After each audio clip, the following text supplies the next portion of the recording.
2024년 4월 21일 주일 예배 드리겠습니다. 같이 사도신경 하시겠습니다. 전능하사 천지를 만드신 하나님 아버지를 내가 믿사오며 그의 외아들 우리 주 예수 그리스도를 믿사오니 이는 성령으로 잉태하사 동정녀 마리아에게 나시고 본디오 빌라도에게 고난을 받으사 십자가에 못 박혀 죽으시고 장사한 지 사흘 만에 죽은 자 가운데서 다시 살아나시며 하늘을 오르사 전능하신 하나님 편에 앉아 계시다가 저리로서 산자와 중자를 심판하러 오시리니 성령을 믿사오며 거룩한 공예와 성도가 서로 교통한 것과 죄를 사해 주신 것과 몸이 다시 사는 것과 영원히 사는 것을 믿사옵나이다. 아멘.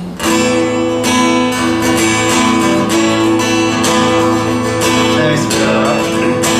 주님 뜻대로 살기로 했네. 주님 뜻대로 살기로 했네. 주님 뜻대로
같이 이 연결되는 찬양입니다. 신실하신 하나님이십니다. 하나님은 우리가 우리의 살아온 길과 우리가 선택한 것들에 대해서 후회하지 않는 것은 여전히 하나님은 우리에게 신실하신 하나님이고, 그 신실하신 하나님이 어떠한 하나님입니까? 실수가 없으신, 완전하신, 완벽하신 하나님입니다. 지금 내 삶이 어렵고 힘들고 이게 맞나 안 맞나 선택의 기로에 있다고 생각할지라도 돌아서면 안 됩니다. 신실하신 하나님 앞에 돌아서면 안 됩니다. 이 세상 어느 누구도 어떠한 상황도 하나님만큼 완벽하시게 우리의 길을 인도하시는 분이 없으십니다. 그런 하나님 앞에 다시 한번 하나님 반석이신 하나님이고 모든 것 완전하신 하나님이라고 다시 한번 우리가 믿음으로 고백합시다. 나의 반석이신 하나님, 행하신 모든 것 완전하시네. 나의 생명 되신 하나님,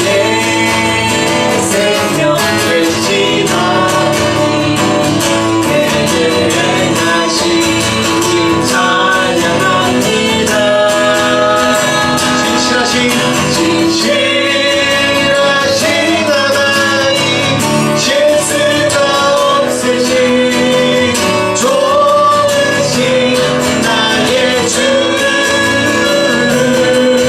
신실하신 하나님, 실수가 없으신 좋으신 나의, 다시 한번 고백합시다. 나의 반석이신 하나님, 나의 반석이신 하나님, 행하신 모든 것 완전하시네. 나의 생명 되신 하나님, 내게 행하신 찬양합니다.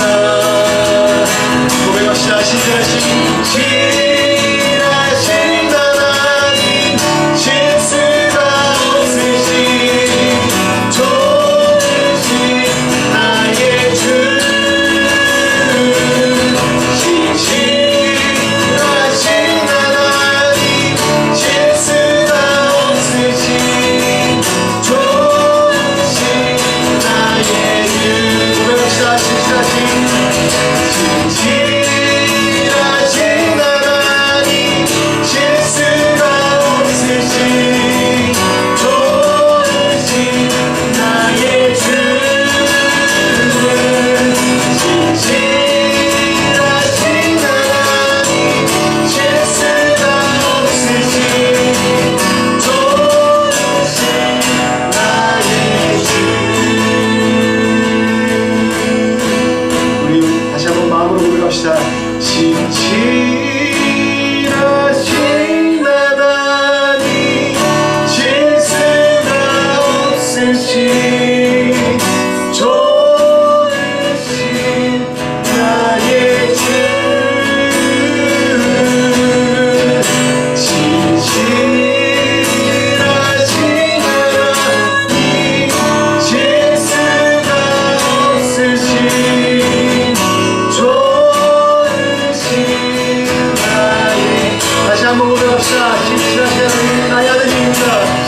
신실하신 하나님, 실수가 없으신 좋으신 나의 주, 신실하신 하나님, 실수가 없으신 좋으신 나의 주. 하나님 신실하신 하나님입니다. 여전히 나의 삶이 어떠하십니까? 상관없이 여전히 주님은 신실하신 하나님입니다. 아멘. 내게 허락하신 시련을 통해 나의 믿음 더욱 강하게 자라나고 험한 산과 골짜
가사처럼 어두운 골짜기를 지날 때가 늘 많습니다. 성경은 우리에게 이 골짜기를 잘 지나가리라, 내가 너와 함께하리라, 너와 함께 이 집을 지으라고 얘기하지만 내게 있는 그런 무거운 짐이 너무 무거워서 정말 쓰러질 것 같고 포기해버릴 것 같고 늘 그런 순간이 계속 있습니다. 그렇지만 주님은 오늘 가사처럼 바다를 갈라지게 하시든지 그렇지 않으면 바다 위로 걷게 하시는 그런 하나님입니다. 이 시험이 내게 없어지든지 아니면 이 어려운 고난과 시험 위를 터벅터벅 걷게 하신 그런 강하게 하신 그런 능력의 하나님이고 신실하신 하나님입니다. 주님은 완벽하신 분입니다. 신실하신 분입니다. 실수가 절대 없으신 분입니다. 그 하나님 앞에 나의 어려움 다 고백합시다. 나의 고난, 나의 시련, 내가 고민하고 있는 것, 나의 수학 모두 고백합시다. 나를 바다가 갈라지게 하시고 또한 바다 위를 걷게 하실 그런 하나님 앞에 또 고백하는 시간 가집시다. 다시 고백합시다. 하나님 아버지, 하나님 내게 도와주시옵소서. 하나님 너무 어렵고 힘듭니다. 하나님 도와주시옵소서. 하나님 도와주시옵소서. 이 시험과 어려움을 승부하시고 나에게 힘주시고 하나님을 이 너무 시험 이길 수 있는 능력을 주시옵소서. 하나님 주님의 신실하시고 능력을 주셔서 이 모든 고난과 어려움을 이겨내게 하시 하나님입니다. 이 어려움과 모든 고난을 이길 힘을 주시는 하나님입니다. 하나님 날 새롭게 하여 주옵소서. 주의 능력으로 날 새롭게 하여 주옵소서. 나의 믿음이 더 두껍게 하시고 강하게 하여 주옵소서. 하나님 도와주시옵소서. 도와주시옵소서. 나를 힘을 주옵소서. 같이 다시 한번 고백합시다. 내게 허락하지 시련을 통해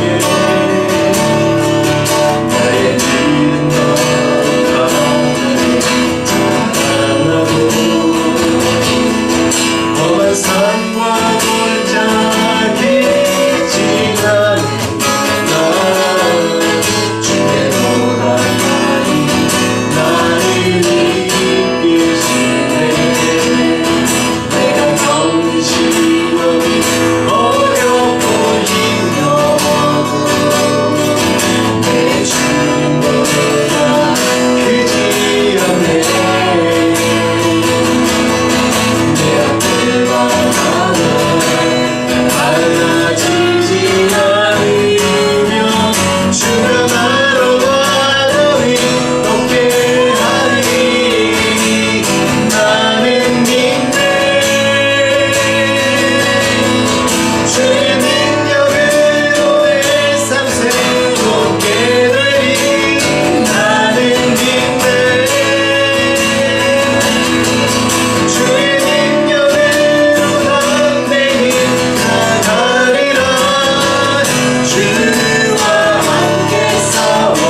능치 못하심 없는 주님, 신실하신 주님 감사합니다. 2000년 전에 우리를 위해서 돌아가시고 우리 죄를 사하시고 그 능력을, 그 전능하심을 이 땅 가운데에서 보여주시고 또 그 전능하심으로 우리를 구원하신 예수 그리스도님 하나님 감사합니다. 그렇지만 우리의 삶 가운데 늘 항상 닥치는 어려움과 시련을 통해서 우리가 넘어지고 또한 주님 앞에서 돌이킬 때가 많습니다. 하나님 용서하여 주시옵소서. 우리의 연약함을 잘 아시는 주님, 우리의 연약함과 우리의 그런 죄성을 잘 아시는 예수 그리스도시오, 이 시간에 오셔서 우리에게 임하셔서 우리를 다시금 회복시켜 주시옵고 우리에게 다시금 소망과 믿음으로 주님을 바라볼 수 있도록 하여 주시옵소서. 하나님 이 시간에 임하시고 함께 하셔서 다시 한번 우리가 주님 앞에 나아갈 때 믿음으로 나아갈 수 있도록, 또 우리의 연약함을 다 던져버리고 믿음으로 주님을 바라볼 수 있도록 은혜를 주시옵소서. 주님 이 시간에 함께 하시고 역사를 기대하고 소망합니다. 예수 그리스도 이름으로 기도합니다. 오늘 말씀 같이 나누겠습니다. 말씀은 요한복음 2장 1절부터 11절까지 말씀입니다. 제목은 예수님의 첫 표적의 의미입니다. 2장 1절부터 11절까지 말씀 읽겠습니다. 시작. 사흘째 되던 날 갈릴리 가나에 혼례가 있어 예수의 어머니도 거기 계시고 예수와 그 제자들도 혼례의 청함을 받았더니 포도주가 떨어진지라. 예수의 어머니가 예수에게 이르되 저들에게 포도주가 없다 하니 예수께서 이르시되 여자여 나와 무슨 상관이 있나이까 내 때가 아직 이르지 아니하였나이다. 그의 어머니가 하인들에게 이르되 너에게 무슨 말씀을 하시든지 그대로 하라 하니라. 거기에 유대인의 정결 예식을 따라 두세 통 드는 돌 항아리 6이 놓였는지라. 예수께서 그들에게 이르시되 항아리에 물을 채우라 하신즉 아기까지 채우니 이제는 떠서 연회장에게 갖다 주라 하심에 갖다 주었더니 연회장은 물로 된 포도주를 맛보고도 어디서 났는지 알지 못하되 물 떠온 하인들은 알더라. 연회장이 신랑을 불러 말하되 사람마다 먼저 좋은 포도주를 내고 취한 후에 낮은 것을 내거늘 그대는 지금까지 좋은 포도주를 두었도다 하니라. 예수께서 이 첫 표적을 갈릴리 가나에서 행하여 그의 영광을 나타내심에 제자들이 그를 믿으니라. 아멘. 오늘 2장 1절, 이제 1장은 우리가 이제 요한복음 1장은 예수님의 하나님 아들, 또 예수님의 신성에 대해서 하나님의 아들, 하나님이라는 것에 대해서 계속 증거했다면, 이제 2장부터 본격적으로 예수님의 공생애의 그 시간들에 대해서 나옵니다. 그 첫 번째가 가나 혼인잔치. 가나라는 것은 갈릴리의 한 지역을 말하는 겁니다. 가나 혼인잔치에서 여기 마지막 11절에 보면 예수께서 이 첫 표적을 갈릴리 가나에서 보이셨다고 증거하고 있습니다. 첫 표적이에요.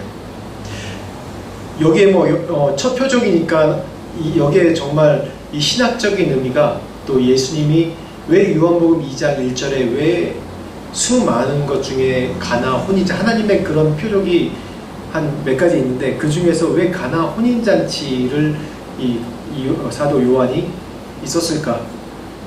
라는 그런 의도가 있고 또 그 의미가 있습니다. 이 첫 번째 표적이 바로 예수님께서 어떠한 일을 이 땅 가운데 행하실지에 대해서 분명히 명확하게 나타내는 그런 것입니다. 그래서 이 2장 1절 말씀, 이 가나 혼인잔치에 대해서 우리가 많은 설교들이 여러 가지 비유, 이 파트마다 우리가 비유할 수 있는 것들이 너무나도 많아요. 왜냐하면 첫 번째 표적이고 첫 번째 예수님께서 공생의 시작을 알리시는 표적이기 때문에 여기에 정말 신학적인 의미와 비유적인 의미와 굉장히 많이 들어있습니다. 근데 이 비유를 전부 다 하자면 정말 시간이 없고, 그래서 정말 몇 가지 중요한 사항에 대해서, 이 의미에 대해서 좀 같이 우리 예수님께서 어떠한 목적으로 이 땅에 오셨는지에 대해서 첫 번째 표적을 통해서 나타나신 것에 대해서 말씀을 나누도록 하겠습니다.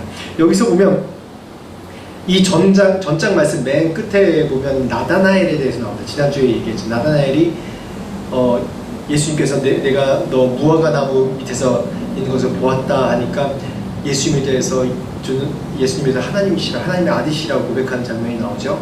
그 다음에 뭐라고 했냐면 네가 나를 무화과 나무 아래에서 보았다고 믿느냐, 이보다 더 큰 일을 보리라 라고 그렇게 예수님께서 축복해 주십니다. 그렇게 선포해 주시죠. 그래서 나다나엘 이 21장 보면 요한복음 21장을 보면 나다나엘이 어디 출신이라는 게 나오거든요. 어디 출신이냐면 이 갈릴리 가나 출신 사람이에요. 그러니까 이 하나 사실로 보면 1장 마지막 절 이 나다나엘의 그런 고백과 나다나엘의 출신과 2장 1절에 보면 예수님께서 이 첫 시작부터 이 가나에서 행하셨던 것, 이 장소뿐만 아니라 이 혼인잔치에서 그런 기적을 행하셨던 게 굉장히 많은 비유가 있습니다. 개인적으로 보면 이 성경에서는 가나 출신 이 나다나엘을 위해서 일부러 가나에 가셨다 그렇게 말씀은 나와 있지 않지만 우리가 이 말씀의 진행, 이 말씀 그 사람 출신 여러 가지 통해서 예수님께서 하나님께서 얼마나 디테일하시고 우리 개인 한 사람 한 사람에게 관심이 있으신지에 대해서 우리가 유추해 볼 수 있는 것입니다. 내가 너에게 이것으로 믿느냐, 너보다 더 큰 일을 보리라. 계속해서 예수님의 큰 일을 보지 않습니까? 첫 가나 혼인잔치에서 그 기적, 자기 고향에서 일어난 일을 나다나엘이 모를 것 같아요? 다 알죠. 당장 들었던지 소문을 통해서 다 들었을 겁니다. 이 얘기를. 그래서 예수님의 이런 일, 명확하게 이때 가나 혼인잔치에 참석했던 사람들이 다 자기 주변 사람들인지 자기 지역 사람들이기 때문에 알겠죠, 분명히.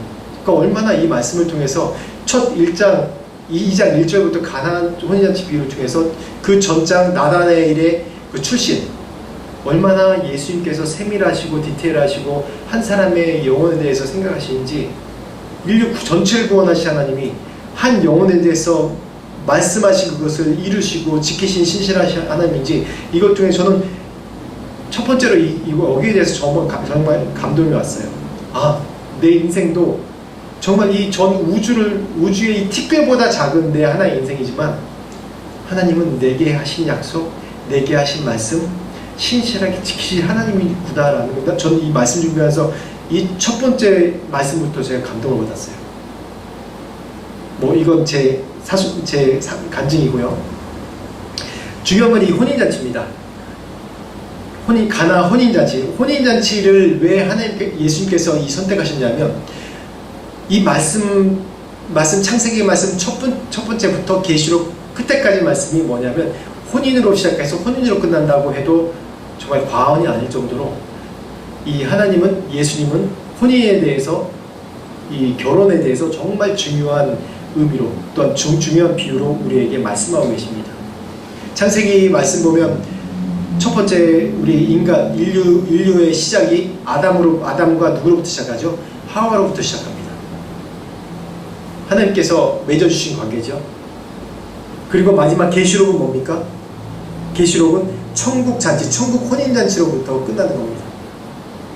그러니까 이 혼인이 얼마나 중요한지 우리에게 이게 비유로 계속 말씀하시는데, 그리고 2장 11절 말씀에 예수께서 이것이 첫 표적이라고 얘기하고 있습니다. 이게 기적과 표적의 차이가 있습니다. 기적과 표적의 차이가 있는데, 기적은 정말 이 물이 포도주를 변한 것도 기적이지만, 기적은 많은 기적적인 것, 우리가 기적의 의미를 다 알지 않습니까? 될 수 없는 것들을 되는 것처럼 보이고, 우리가 일상적이지 않은 것들을 일상적인 것들을 일상적이 아닌 정말 놀라운 것들, 그런 것들을 기적이라고 얘기하죠. 근데 표적은 정말 중요한 거예요. 표적은 뭐냐면, 성경에 말씀하고 있는 표적은 뭐냐면, 정확하게 이 예수님의 그런 죽으심과 예수님께서 이 땅에 오신 목적에 대해서 나타나시는 그런 기적을 갖고, 또한 표적이라고 정확하게 얘기합니다. 그래서 예수님께서 가나 이 혼인잔치에 대해서 예수님께서 행하신 첫 표적이다라고, 기적의 표적이다라고 정확하게 언급하고 있는 겁니다. 기적과 표적은 다릅니다. 표적은 예수님의 죽으심과 우리 인류 구원에 대해서 오신 목적에 대해 정확하게 나타나고자 할 때 말하는 게 표적입니다. 다시 얘기하면 표적은 표지판이나 마찬가지예요. 어느 갈 길을 보여주는 거죠. 예수님께서 수많은 일들을 하시지만은 수많은 기적과 이적들이 다 우리 인류를 구원하기 위한 그 증거이고 표적이지만은 그 중에 정확하게 신약적인 의미로 어떠한 목적인지 정확하게 신학적으로 얘기해 주는 것이 이 표적의 사건입니다. 그래서 2장 1절부터 11절까지 이 가나 혼인잔치 보면 여러 가지 신학적인 또한 구약에 나타낸 그런 제사의 의미와 그 의미가 어떻게 예수님께서 완벽하게 실현하셨는지에 대해서 우리가 여러 가지로 설명해 볼 수 있습니다. 그래서 1절 말씀부터 같이 보겠습니다. 시작. 사흘째 되던 날 갈릴리 가나에 혼례가 있어 예수의 어머니도 거기 계시고. 네, 이 유대의 혼례는 굉장히 깁니다. 특별히 뭐 우리나라도 이제 옛날에 혼례를 치르기 위해서 많이 이제 와야 되니까 뭐 하루 만에 다 치르지만 결국 며칠 동안 그 혼례를 치르는 거나 마찬가지예요. 제가 이 중동 지방, 인도도 같은 중동 영향권이기 때문에 인도에서도 보면 시골에서 예식을 하면 결혼 예식을 하면 그냥 하루만 하는 게 아니라 보통 2, 3일은 해요. 아무리 가난한 때라도. 왜냐하면 혼례 예식도 뭐 몇 번을 하기도 하지만 이 혼례 예식의 더 중요한 의미가 잔치예요. 잔치. 그리고 축복해 주는 거예요. 그 결혼식을 통해서 양가 집안이 서로 화목하고 서로 하나가 되고 그런 의미도 있지만 또 내 지인들, 내가 알고 있는 사람들에게로부터 축복받는 의미도 있는 거예요. 근데 이때 당시에는 결혼 혼례에 있어서 그냥 꼭 잘 아는 사람뿐만 아니라 지나가는 행인들도 그냥 동네 사람들 다 초대하는 거예요. 다. 또 신부의 동네 사람들 다 초대하기도 하고 그래서 모든 사람들이 와서 축하해 주는 게 혼례입니다. 근데 이 혼례에 있어서 여기서 예수님 어머니 마리아가 등장하는데 마리아가 초대되었다는 것은 예수님 또한 이 혼인잔치에 또한 중요한 그런 역할이 있기 때문에 또 초대됐다고 우리 그 다음 말씀을 통해서도 알 수 있습니다. 2절 3절 말씀 한번 볼까요? 시작. 예수와 그 제자들도 혼례의 청함을 받았더니 포도주가 떨어진지라 예수의 어머니가 예수에게 이르되 저들에게 포도주가 없다 하니. 아멘. 여기서 이 혼례의 가장 중요한 이때 당시 혼례의 가장 잔치의 중요한 것 중에 하나가 이 포도주였습니다. 그때 당시에 이제 얘기로는 신랑은 빠진 한이 있어도 포도주는 빠지면 안 된다는 그런 그 얘기가 있었습니다. 이 포도주는 어떠한 상징이냐면 당시에 기쁨의 상징이기도 하고 또 회복의 상징이기도 하고 또 즐거움의 상징이기도 합니다. 포도주가 여러 의미로 쓰여졌죠. 그래서 이 포도주가 잔치 자리에 가장 중요한 음식 중에 하나였어요. 만약에 이 혼인 잔치에 포도주가 떨어졌다, 그 얘기는 혼인 잔치는 그냥 판이 완전히 깨져버리는 거예요. 심지어는 이 고대 문서에 보면 신부 측 친척들이 신랑 측에서 이 포도주를 준비해야 되는데 이 포도주가 떨어진 걸로 인해서 이 소송했다는 것을 법적으로 소송했다는 그 정도로 이 포도주가 굉장히 큰 의미입니다. 그래서 이 상황이 어떤 상황이냐면 아주 굉장히 절체절명의 위기의 순간이에요. 이 혼인잔치가 잘못하면 뭔가 싸움판으로 바뀔 수도 있고 아니면은 혼인잔치에 축하받은 그런 자리가 아니라 판단받고 아니면 잘못하면 이 모든 것이 깨질 수 있는 이 고대문서의 소송까지 펼쳤다 정도 얘기로 그렇게 심각한 경우로 나오니까 정말 우리가 생각한 혼인잔치에 뭐 음식이 없다 그냥 돌아가라 그런 의미보다 훨씬 더 심각한 그런 상황이었던 것을 우리가 알 수 있습니다. 그런데 여기서 어떤 얘기가 나오냐면 예수님의 어머니 마리아가 예수님에게 이르되 포도주가 없다 그렇게 질문을 합니다. 여기서부터 이 중요한 이 혼인잔치의 중요한 메시지가 여기서부터 나오는 것입니다. 예수님의 어머니, 우리가 좀 부인하 지금 이제 그 카톨릭 때문에 우리가 마리아에 대해서 좀 부인하는 그런 것들이 많이 있는데, 근데 왜 마리아가 예수님께 포도주가 없다라고 그렇게 얘기를 했을까요? 이런 마리아도 이 혼례에 중요한 책임이 있는 사람이에요. 뭐 친척인지 어떤지 정확하게 나오지 않지만은 중요한 책무를 맡았던 사람 중에 하나임을 이 말씀 통해서 알 수 있습니다. 근데 왜 예수님께 포도주가 없다고 이렇게 얘기할까요? 우리가 뭐 성모 마리아 그렇게 얘기하기 때문에 기독교에서는 마리아에 대해서 뭐 좀 얘기를 많이 안 하려고 해요. 근데 우리가 부인할 수 없는 것은 예수님을 낳은 사람이 누굽니까? 마리아지 않습니까? 자기 배에서 낳고 또 예수님이 어떤 과정에서 예수님이 탄생했는지 누구보다도 정확하게 아는 것이 마리아예요. 심지어는 어머니들이 다 기억하고 있는 게 애 낳기 전에 그 뭐죠? 꿈꾸는 거? 태몽을 통해서 태몽을 죽을 때까지 기억을 하고 있어요. 저희 어머니도 돌아가기 전까지 가끔 태몽을 저에게 말씀하시면서 그 태몽을 얘기할 때 뭐라고 얘기하냐면 너는 중요한 사람이다. 너는 중요한 사람이라는 의미죠. 너는 그냥 태어난 것이 아니다. 뭐 태몽을 뭐 과학적 근거는 없지만 태몽을 얘기하면서 그걸 끝까지 기억하면서 너는 중요한 사람이다라고 부모님이 자식에게 얘기할 때 그렇게 격려하고 얘기해 주지 않습니까? 그걸 잊어버릴 수가 없는 거예요. 자기 배로 난 자식을 어떻게 잊어요? 그 자라온 광경도 분명히 봤기 때문에 예수님이 어떠한 특별한 분이라는 것을 마리아의 자식이고 아들이지만 특별한 분이라는 것을 분명히 마리아는 인식을 하고 있었어요. 성경 외경에 보면 예수님이 뭐 놀다가 죽은 물고기를 살렸다는 얘기도 있고, 뭐 죽은 새도 살렸다는 얘기가 있고, 뭐 진흙으로 어떻게 만들어서 뭐가 탄생했다는 얘기가 있고, 뭐 여러 가지가 많습니다. 근데 그런 거 다 믿을 필요가 없고, 중요한 거는 예수님이 그런 기적을 일으킨다는 그런 의미보다 마리아는 분명히 예수님이 하나님의 그런 중요한 메시아적인 일을 감당할 분이라는 걸 분명히 인식하고 있었다는 거예요. 오늘 말씀에 보면 첫 표적이라고 얘기하죠. 첫 기적이라고 얘기했어요. 그 전까지 뭐 기적에 대해서 일어났다 그런 거 외경의 이야기는 생각할 필요 없고, 누구보다도 마리아는 어머니이기 때문에 예수님을 잘 아는 사람이에요.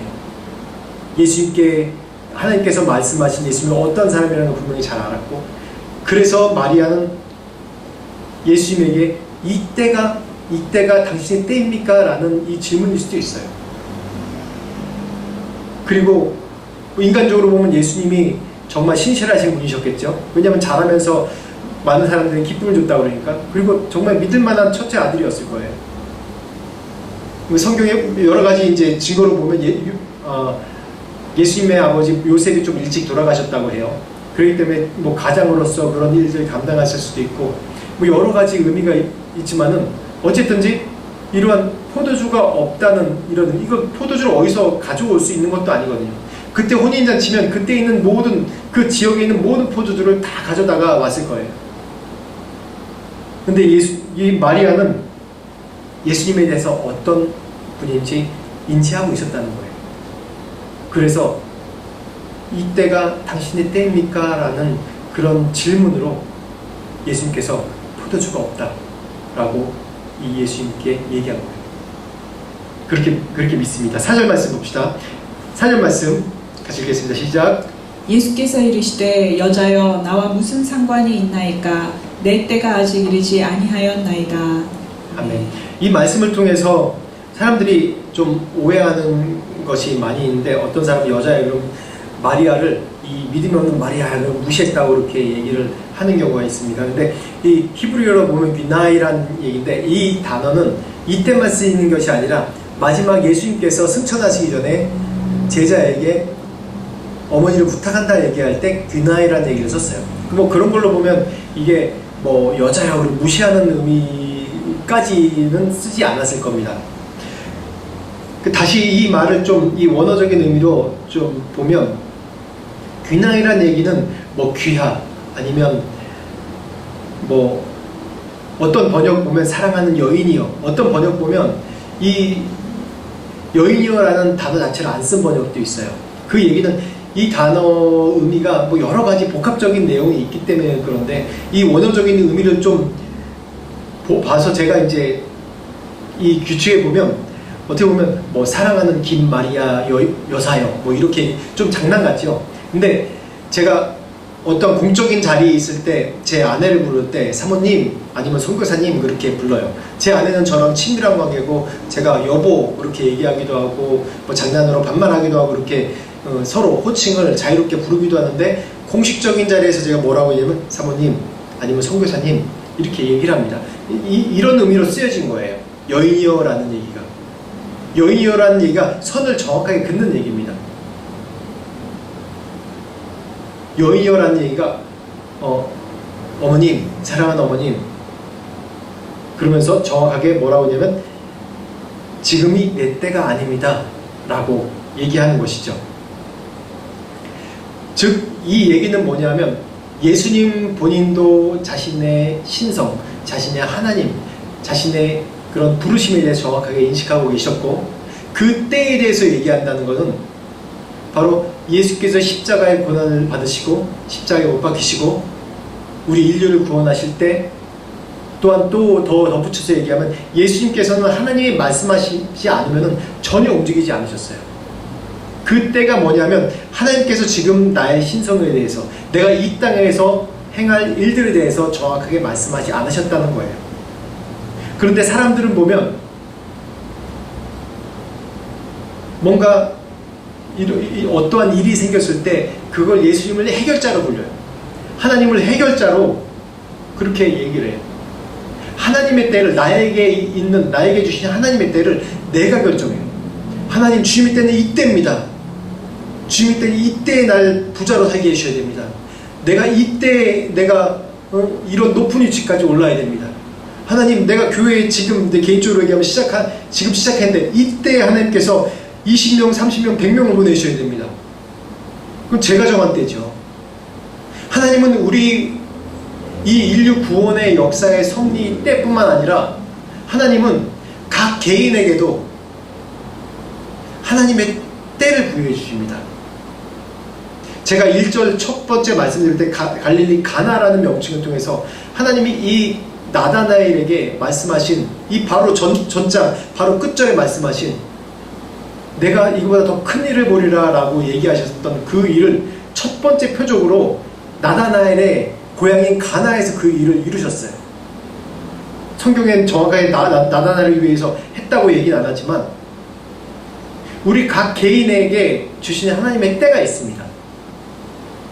때가 있어요. 다 달라요. 하나님의 때가 있습니다. 그렇지만 사람이 그 때를 결정할 수 없어요. 근데 사람들은 자꾸 그 때를 내 스스로 결정하려고 해요. 하나님 지금 이때입니다. 지금 이때 나를 구원하셔야 됩니다. 지금 이때 나를 성공해 주셔야 됩니다. 지금 이때 포도주를 만들어 주셔야 됩니다.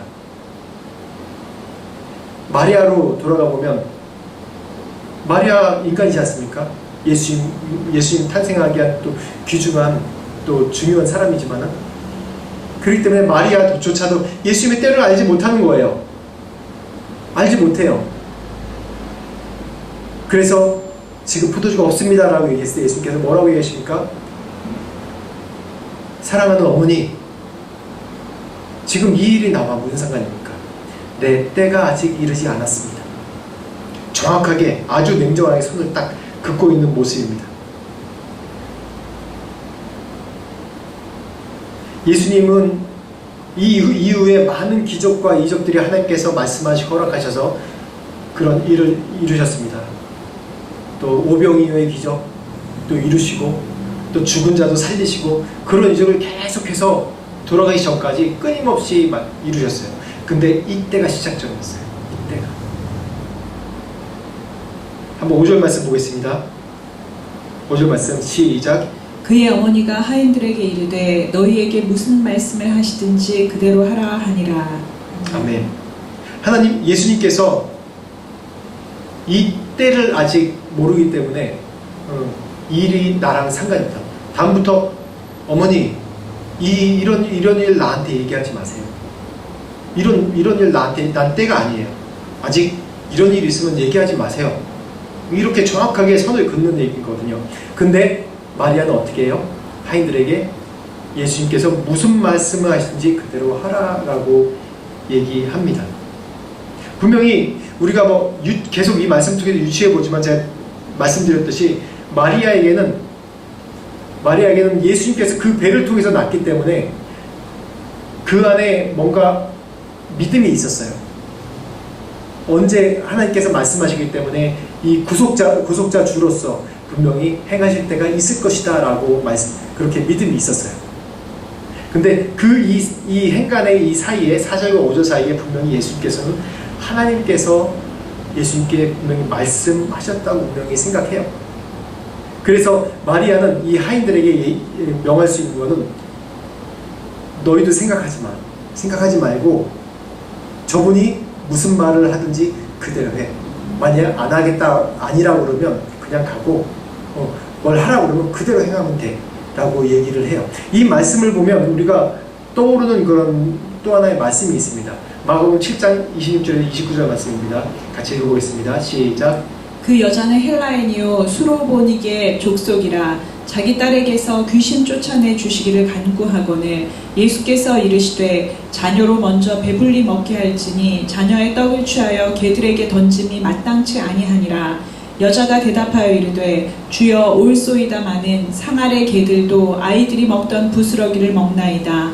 예수께서 이르시되 이 말을 하였으니 돌아가라. 귀신이 내 딸에게서 나갔느니라 하시매. 아멘. 이 말씀을 보면 예수님의 어머니 마리아의 그런 예수님에 대한 믿음, 신뢰 그런 자세를 잘 알 수 있죠.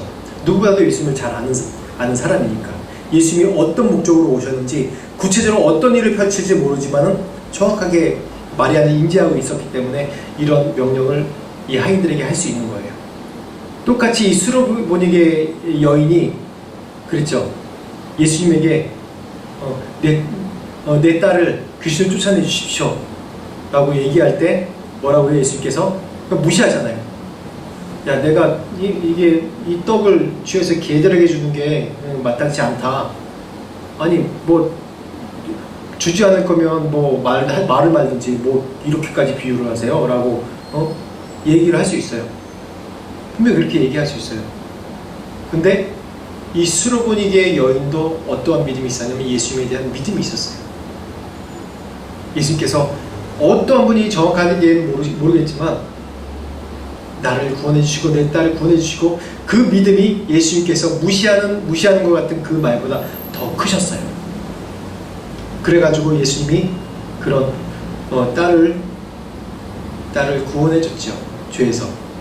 그리고 이 귀신 들린 것에서 구원해 주셨습니다.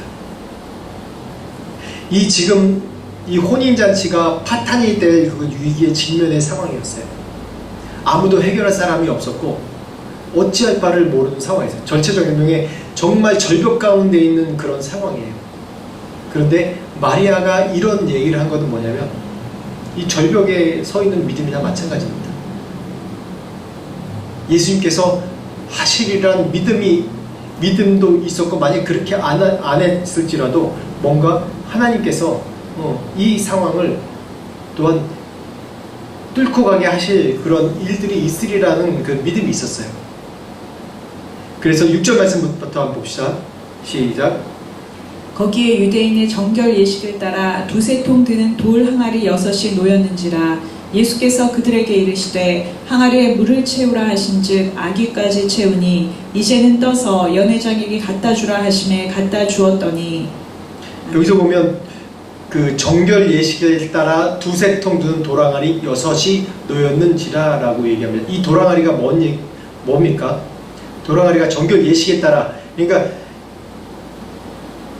정결 예식을 할 때 가장 중요한 것이 우리가 성막 안에 들어갈 때 제일 처음 하는 것이 물두멍에서 물을 손 씻는 거예요. 그게 정결 예식의 첫 번째예요. 구약의 모든 예식이 정말 중요하게 여긴 게 뭐냐면 정결하다, 부정하다 그 두 가지로 갈라지는 겁니다. 그 다음에 정결해져야지만이 하나님께서 그 위에 하나님의 정권으로 거룩하게 하시지 안 하시지 선택할 수 있는 거예요. 우리가 할 수 있는 마지막, 하나님 앞에 나갈 수 있는 마지막 단계가 뭐냐면 정결케 하는 겁니다. 근데 거기에 다른 게 아니라 도랑아리 두세 통이 그냥 정결케 하는, 사람들 들어올 때 씻고 그런 정결케 하는 그런 도랑아리가 놓여 있다고 해요. 그 얘기는 뭐냐면 결론적으로 이 도랑아리에 물을 채워서 갔더니 그게 포도주로 변한 사건인데, 뭐냐면 이게 예수님께서 신학적인 의미로 완전히 우리를, 그전에는 너희들이 물로 정결케 할 수 있지만 그게 아니라 이제는 나의 피로 너희를 정결케 하리라 라는 그런 상징적인 메시지입니다. 예수님께서 마지막 만찬 때 포도주를 주시면서 뭐라고 그래요? 이게 나의 피니 받아 마시라 라고 얘기합니다. 그렇기 때문에 이 첫 번째 사건이 정말 중요한 의미가 뭐냐면, 혼인잔치라는 의미도 중요한 의미고, 또한 예수님께서 첫 번째로 공생에 시작한 것도 중요한 의미지만은, 또한 더 중요한 의미가 뭐냐면 예수님의 십자가의 고난에 못 박혀서 돌아가신 그 피의 의미로, 그 피가 얼마나 우리에게 큰 의미인지, 너희에게 큰 의미를 갖다 줄지에 대해서 말씀의 상징으로 정결 예식에, 분명히 얘기해, 정결 예식에 따라 쓴 두세 통 도랑아리. 우리 인간으로는 너희가 정결하게 할 수 있는 건 이 정도밖에 안 되지만은, 내가 너희를 구원하리라라는 의미로 이 도랑아리에 물을 채웠지만, 그 물이 정결케 하는 거지만 그걸 피로 바꾸시는 그런 놀라운 역사가 일어나는 겁니다.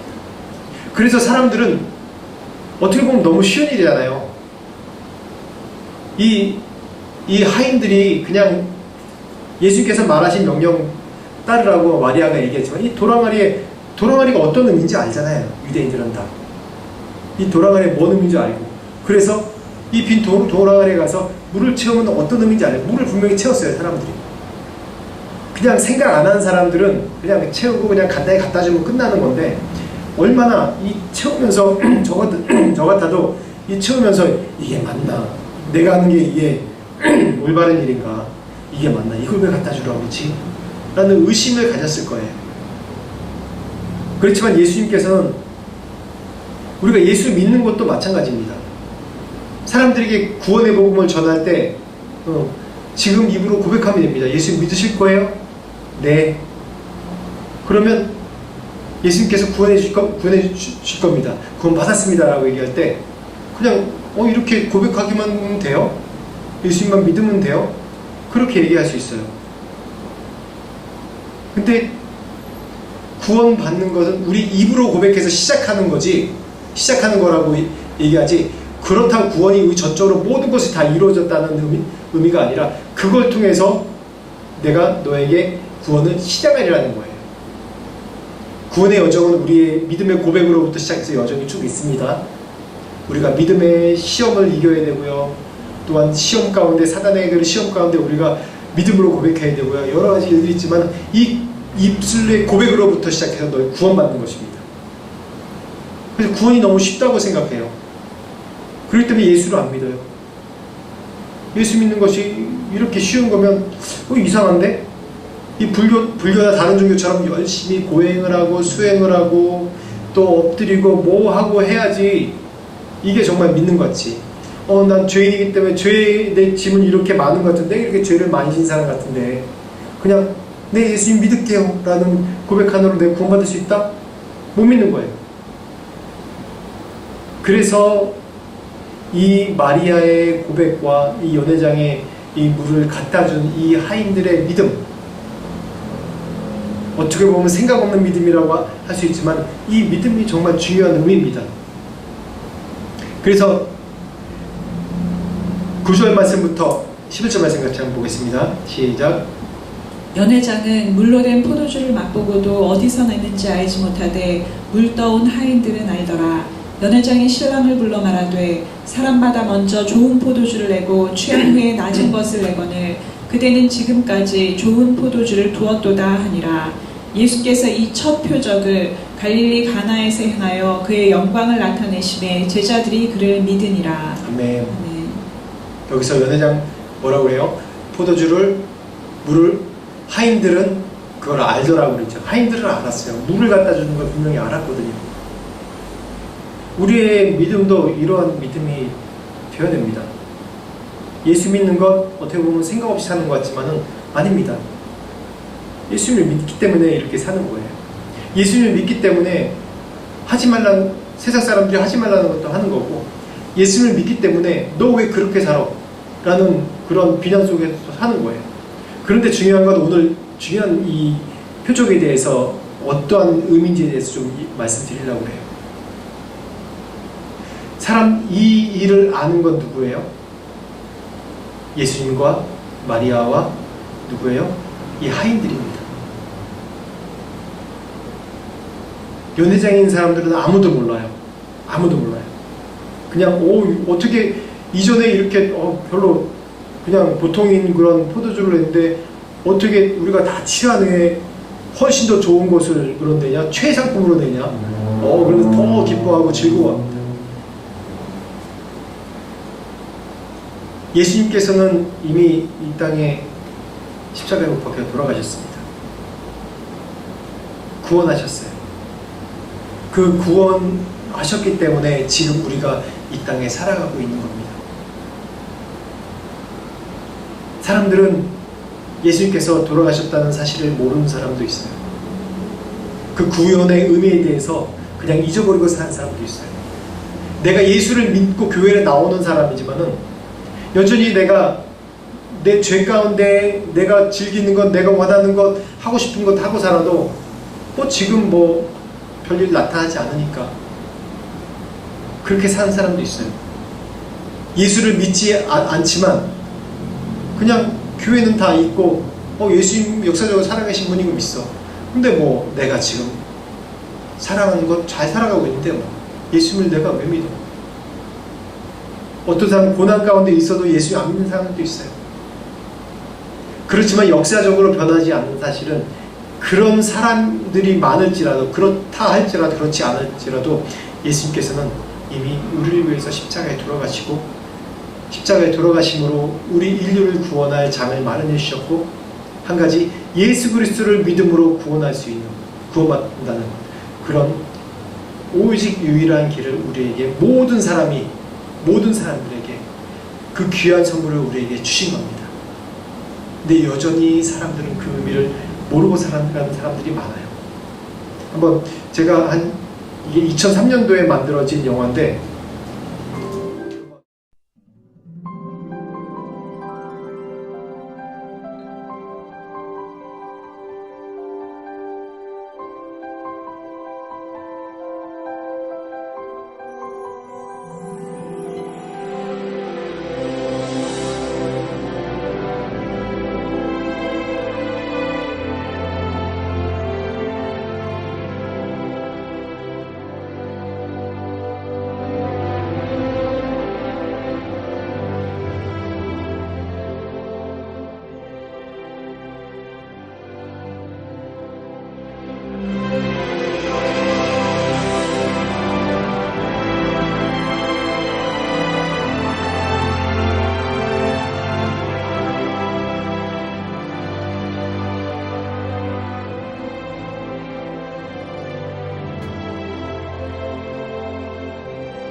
예수님께서는 이 가나 혼인잔치에 제가 깨달은 정말 중요한 의미는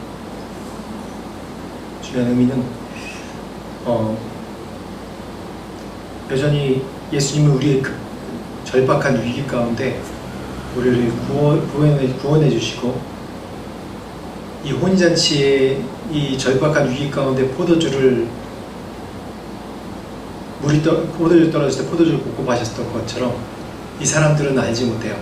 자기의 삶을 즐기고 자기가 살았던 삶을 살고 있습니다. 그렇지만 정말 중요한 것은 이미 그렇더라도 그렇지 않더라도 예수님은 이미 우리를 십자가에 돌아가시고 지금도 우리를 위해서 살 길을 열어주시는 거예요. 우리의 선택이죠. 우리가 예수님을 선택하면 새로운 생명으로, 새로운 삶으로 창조되는 것이고, 우리 포도주로 바뀌는 것처럼, 그렇지 않다면 우리의 인생이 다 끝날 때 그대로 그냥 멸망하는 겁니다. 그래서 이 혼인잔치 의미가 정말 중요한 예수님의 사인이에요. 예수님이 2000년 전에 돌아가셨고, 그때 당시에 예수님께서 돌아가신 사건에 대해서도 많은 사람들이 알지 못했습니다. 심지어 십자가 못 박인 유대인들까지도 여전히 예수님은 나약하기 때문에 돌아가셨다고 그렇게 얘기를 합니다. 그렇지만 예수님의 그 죽음의 의미는 온 인류를 구원하시고 지금 2000년 후인 저에게까지 구원하시려고 십자가에 돌아가신 거예요. 인류의 시간표는 계속해서 흘러갑니다. 이 기차처럼 계속해서 흘러가요. 그 안에 많은 사람들이 있겠죠. 이미 멸망할 우리의 인생들을 구원하신 예수 그리스도, 모든 사람에게 일반 은총으로 우리에게 주신 그 사랑과 그 은혜, 그거를 인식 못하고 그대로 인생을 살아나가고 인생을 그대로 마친다면 아무 의미 없는 그런 인생이 되고 멸망한 인생이 될 수밖에 없습니다. 그래서 이 혼인잔치의 의미 다시 한번 우리에게 새겨봐야 됩니다. 믿음으로 하나님은 예수 그리스도는 이미 우리를 위해서 구원을 베풀어 주셨고, 내가 이 땅에 살아가면서 어려움과 시련과 고난이 있더라도 그걸 다 아시고 알고 계시는 분이십니다. 우리가 믿어야 돼요. 인류를 구원하신 것처럼 나 자신도 구원해 주시고 나를 통해서 또한 하나님의 큰 일을 행하실 것을 기대하고 소망해야 되는 것입니다. 물이 포도주로 바뀌는 것처럼, 과학적으로 불가능한 이 물이 포도주로 바뀌는 것처럼, 형질이 완전히 다른 물이 포도주로 바뀌는 것처럼, 우리가 예수를 믿고 예수 안에 살 때 우리가 그냥 물이었던 우리의 형질, 죄인의 형질이 어떻게 바뀝니까? 의인의 형질로 바뀌는 겁니다. 죄인의 형질에서 의인의 형질로 완전히 바뀌는 겁니다. 그게 우리에게 가장 큰 축복입니다. 더불어서 이 땅에 살면서 우리에게 축복을 주실 주님입니다.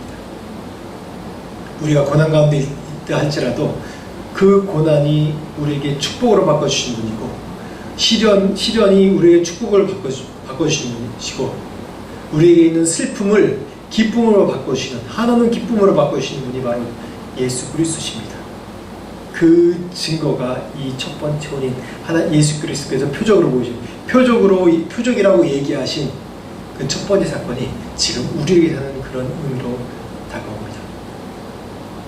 그래서 다시 한번 불가능을 가능케 하신 예수 그리스도를 우리가 믿고, 죄인에서 구원함 주신 예수 그리스도를 믿고 믿음을 올려드리고 우리의 모든 것을 올려드리고 살아가는 여러분들이 되길 축원합니다. 같이 기도하겠습니다. 하나님 아버지, 감사합니다.